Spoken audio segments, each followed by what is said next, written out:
এই 6 মাসে আপনি বলেন এই গণহত্যার সাথে জড়িত আওয়ামী লীগের কতজন নেতাকে গ্রেপ্তার করা আছে? সাবের হোসেন চৌধুরী কিভাবে জামিন পেল? আনোয়ার হোসেন মঞ্জুরা কিভাবে জেলে না গিয়ে বের হয়ে গেল? কষ্ট করেন। উপদেষ্টাদের অনেকের পরিচিত, বিভিন্ন তদবিরে অনেকে ঠিকই শেখ হাসিনার আমলে মাফিয়াগিরি করেছে, দুর্বৃত্তায়ন করেছে, তারা এখনো নিজেদের ব্যবসা বাণিজ্য কার্যক্রম সবকিছু করছে। জনগণের চোখে ধুলে দেওয়া হচ্ছে। বিপ্লবের নামে জনগণকে উস্কানি দিয়ে আরেকটা দেশে নৈরাজ্য তৈরি করার একটা প্রয়াস নিয়ে তারপরে যেন থার্ড পার্টি ক্ষমতা টেকওভার করতে পারে, আবার যেন আমরা ভুক্তভোগী হই, সেই পরিস্থিতির দিকে আমাদেরকে ঠেলে দিচ্ছে। রাজনৈতিক কর্মীদের অবশ্যই সে যেই দলের হন না কেন, বিএনপির হন, জামাতের হন, গণ অধিকার হন, বামপন্থীদের, ডানপন্থীদের, রাজনৈতিক দলের নেতা কর্মীদের সুনির্দিষ্ট নির্দেশনা ছাড়া অতি উৎসাহী কর্মকাণ্ডে যুক্ত হওয়া উচিত না। আমরা বলছিলাম যে মব জাস্টিস যদি চলতে থাকে, এই মব উস্কে দিয়ে উৎসাহিত করে একটা নৈরাজ্যের দিকে যদি ঠেলা হয়, সেটা দেশের জন্য কারোর জন্য ভালো হবে না। যে পরিস্থিতি তৈরি হবে তার জন্য খেসারতটা আমরা দিতে হবে। আমরা দেশে আছি, দেশের বাইরে নাই।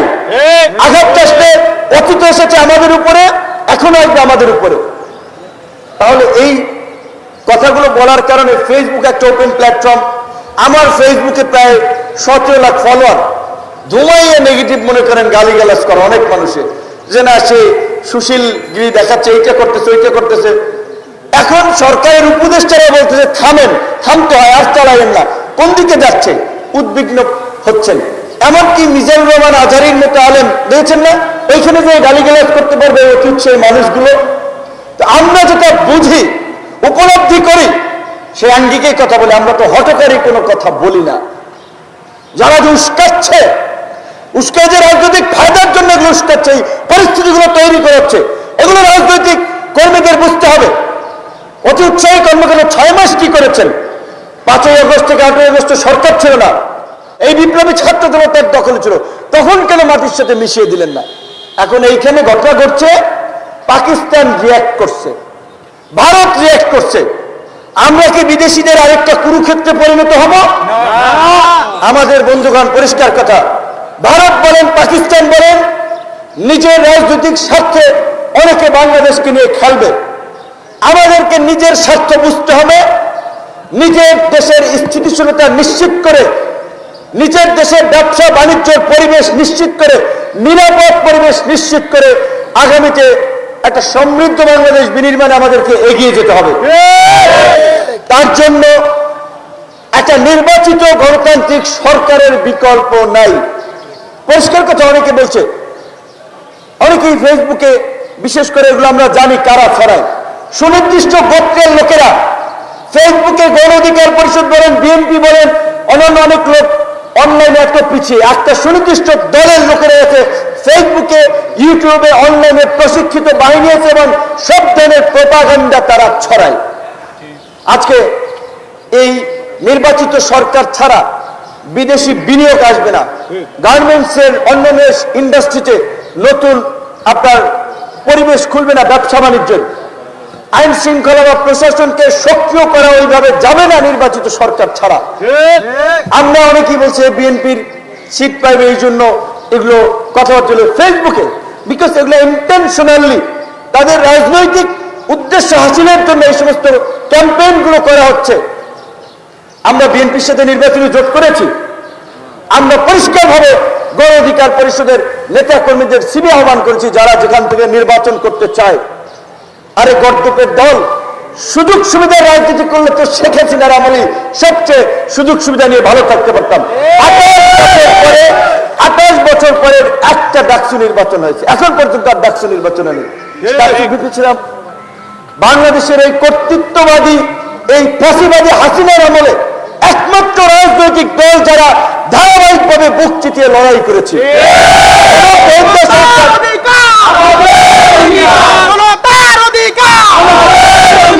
এখন অনেকে সরকারের সুযোগ সুবিধা নিয়ে এসপি অফিস, ডিসি অফিস নিয়ন্ত্রণ করে ব্যবসায়ীদের পয়সা নিয়ে আমলাদেরকে নিয়োগ দিয়ে রাজনৈতিক দল বানাচ্ছে, দল করছে। আমরা কি সেটা করেছি? স্রোতের বিপরীতে ধারাবাহিকভাবে গণতান্ত্রিক লড়াই সংগ্রামের মাধ্যমে নিজেদেরকে তৈরি করেছি। দমে যায়নি।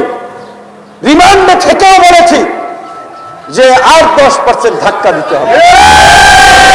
আমাদের সম্পর্কে কমেন্ট করার আগে নিজের চেহারাটা আয়নায় দেখে কথা বলবেন এবং এই অনলাইনের এই দুর্বৃত্তদের বিরুদ্ধে আমাদেরকে অনলাইনে প্রশিক্ষিত জবাব দিতে হবে। এখন মাঠের রাজনীতির চেয়ে অনলাইনের সাইবার রাজনীতি একটা বড় জায়গা। কাজী রাজনৈতিক দলের কর্মী হিসেবে আপনারা ছাত্র, যুব, শ্রমিক অধিকার পরিষদের যারা আছেন নেতা কর্মীদেরকে রাজনৈতিকভাবে সচেতন করবেন। যেই কাজ করলে জনগণ অখুশি হয়, জনগণ আপনাদের প্রতি বিরক্ত হয়, সেই ধরনের কর্মকাণ্ড করবেন না। জনগণের উপকার করার জন্য, জনগণের সাথে সম্পৃক্ত থাকার জন্য কাজ করবেন। আজকে 5 থেকে 5.5 কোটি এই যে নিম্ন আয়ের মানুষ, টিসিবি বন্ধ হয়ে যাচ্ছে।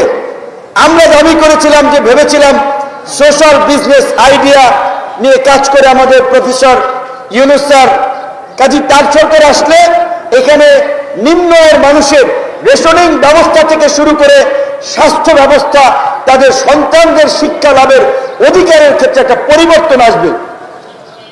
অথচ এতগুলো কমিশন হয়েছে, এত একটা জনবহুল রাষ্ট্র, শিক্ষা কমিশন হয় নাই, স্বাস্থ্য কমিশন হয় নাই। আর যেই কমিশনগুলো হয়েছে তারা যে একটা ইনক্লুসিভ ভাবে ইন্টারাকশনাল মূলক ডায়ালগ আলাপ আলোচনার মধ্যে দিয়ে সংস্কার প্রস্তাবগুলো তারা নিয়ে আসবে, সেখানে আমরা দেখলাম তারা অনেকে চিঠি পাঠিয়েছে যে আপনারা প্রস্তাব দেন। তারা মুখোমুখি আলাপ আলোচনার প্রয়োজনীয়তা বোধ করলো না। তারপরেও তারা সমস্ত কমিশন 15 ফেব্রুয়ারির মধ্যে সংস্কার প্রস্তাবগুলো জমা দেবে। আমরা এই সরকারকে আহ্বান জানাবো, আপনারা যদি মনে করেন দ্রুত সময়ের মধ্যে নির্বাচন করতে সক্ষম আপনারা, তাহলে দ্রুত সময়ের মধ্যে নির্বাচন দিন। আর যদি মনে করেন এই পরিস্থিতিতে পুলিশ বাহিনী, আইন শৃঙ্খলা বাহিনী এতই দুর্বল, এদেরকে সবল করার জন্য সময়ের প্রয়োজন, পরিস্থিতি নিয়ন্ত্রণ করার জন্য আরো কিছুদিন সময়ের প্রয়োজন, তাহলে এই মাজা ভাঙ্গা উপদেষ্টা পরিষদ পুনর্গঠন করুন। এই অযোগ্য ব্যর্থ উপদেষ্টা পরিষদ দিয়ে দেশ চলবে না। এই একপাক্ষিক উপদেষ্টা পরিষদ যতদিন ক্ষমতায় থাকবে দেশে তত নতুন নতুন সংকট তৈরি। কাজে আমাদের পরিষ্কার আহ্বান, পারলে দ্রুত নির্বাচন দিয়ে দিন। আর যদি আরো সময়ের প্রয়োজন হয়, এখনো সময় আছে। গণ অভ্যুত্থানের অংশীজনদেরকে নিয়ে সর্বদলীয় কিংবা জাতীয় ঐক্যমতের সরকার করে তারপরে আপনারা দেশের পরিস্থিতি নিয়ন্ত্রণে আনুন। সেই ক্ষেত্রে কোন দল আসলো কি গেল সেইটা আপনাদের দেখার বিষয় না। আপনারা পাবলিকলি কল করেন যে আপনারা জাতীয় সরকার করতে চান, সকলকে নিয়ে সরকার গঠন করে দেশের এই পরিস্থিতি মোকাবেলা করতে চান। শুধুমাত্র গুটি কয়েক ছাত্রদেরকে প্রাধান্য দিয়ে, এই ছাত্ররাই কি সারা দেশের ছাত্রদের প্রতিনিধিত্ব করে? বৈষম্য বিরোধী আন্দোলন, বিএনপি, জামাত, ছাত্র শিবির, ছাত্র দল, ছাত্র অধিকার, ছাত্র ইউনিয়ন, ছাত্র ফেডারেশন, সমস্ত মত পথের ছাত্ররা, ছাত্র নেতৃবৃন্দ এখানে শরিক হয়েছিল, আন্দোলন নেমেছিল। আপনি যদি সুনির্দিষ্ট ভাবে কতিপয় ছাত্র নেতাকে দল গঠনে উৎসাহিত দেন, তাদেরকে সহযোগিতা করেন, বাকিরা কোন দুঃখে আপনাকে সমর্থন করবে? এই যে একটা সরকার প্রধানের যে অবস্থান হতে পারে, এদিকে একটা নিরপেক্ষ সরকার অবস্থান হতে পারে। তাহলে আমরা যে তাদেরকে বিশ্বাস করে বসিয়েছিলাম, আস্থার জায়গা থেকে চিন্তা করেছিলাম, তারাই তো আস্থা এবং বিশ্বাস দুটোই নষ্ট করতেছে। কাজে সেজন্য আমরা মনে করি নির্বাচনের জন্য হয়তো কিছুটা সময় লাগতে পারে, কিন্তু দেশকে স্থিতিশীল করার জন্য, পরিস্থিতি নিয়ন্ত্রণে আনার জন্য উপদেষ্টা পরিষদ পুনর্গঠনের কোনো বিকল্প নাই। শ্রমিক অধিকার পরিষদের আজকের এই কাউন্সিলে যারা নির্বাচিত হবেন তাদেরকে আগাম শুভেচ্ছা এবং অভিনন্দন জানাই। শ্রমিক অধিকার পরিষদ এই 5ই আগস্টের পরেও ওই বাস স্ট্যান্ড, টেম্পো স্ট্যান্ড, বিভিন্ন ইউনিয়নের দখলদার বিরুদ্ধে প্রতিবাদ করতে গিয়ে রক্ত ঝরিয়েছে, ফ্যাসিবাদের আমলে রক্ত ঝরিয়েছে। আমরা আপনাদেরকে বলবো, আপনাদের রক্ত বড় মূল্যবান। আপনারা রক্ত ঝরিয়েছেন বিধায়ী আজকে ফ্যাসিবাদ লেজ গুটিয়ে পালিয়েছে। এই অভ্যুত্থান পরবর্তী গণতান্ত্রিক বাংলাদেশ বিনির্মাণের জন্য আমরা যে চাঁদাবাজ, দখলদার, মাফিয়া, লুটেরা, দুর্বৃত্তদের বিরুদ্ধে যে লড়াই শুরু করেছি, সেই লড়াই জারি রাখতে হবে।